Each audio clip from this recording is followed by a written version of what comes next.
Bonjour à toutes et à tous. Alors, je t'explique mon problème. J'ai un blog, un site internet sur lequel je vends ma première formation qui me tient beaucoup à cœur. J'utilise un thème que je te mettrai à l'écran. Je crois que c'est le thème Estia avec le plugin WooCommerce qui est vraiment pas mal.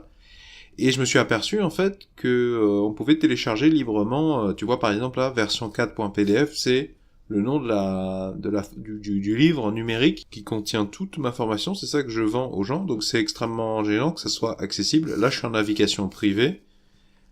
C'est un gros problème. Donc je me suis posé la question comment faire pour que les gens puissent pas accéder à ce répertoire. Donc je remercie beaucoup ce Valentin là, ce site internet. Parce que c'est sur ce site internet que j'ai trouvé la réponse très très simple.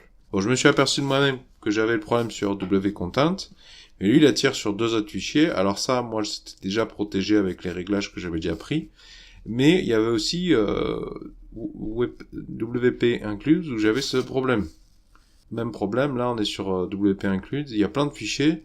Et j'ai pas envie que par défaut tout le monde puisse aller voir ce qu'il y a là-dedans, et faire fouiller, voire me voler des choses, voire accès à des informations sensibles sur ma personne.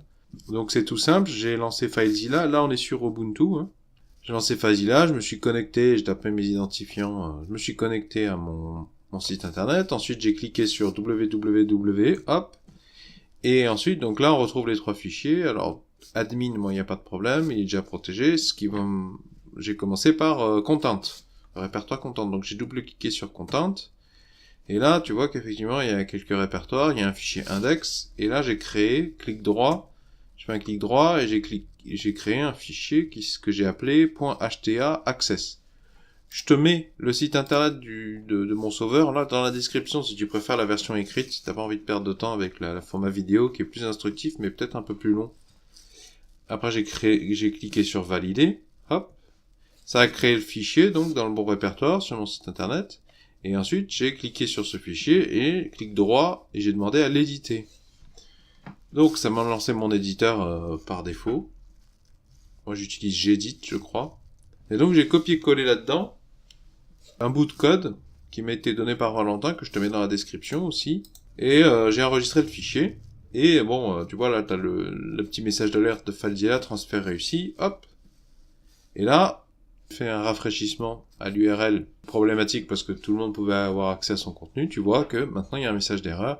Vous n'avez pas la permission d'accéder à ce répertoire sur ce serveur. Donc nickel. Et après, même histoire, mais cette fois-ci on va quitter wContent et on va dans wInclude. Et là bon, il y avait beaucoup plus de répertoires et de fichiers. Même histoire, j'ai créé le fichier .hta access. Je l'ai édité, hop. J'ai fait un copier-coller de ces 5 lignes de code, hop, enregistré, voilà, envoyer ce nouveau fichier vers le serveur, oui, hop, transfert réussi, j'ai pas encore rafraîchi, je rafraîchis, hop, on n'a plus accès, c'est bon, mes fichiers sont protégés. Je t'invite à t'abonner à cette chaîne si tu veux parfaire ta maîtrise de YouTube, et j'offre à ceux qui sont motivés un entretien de 15 minutes gratuit. Le formulaire d'inscription est dans la description.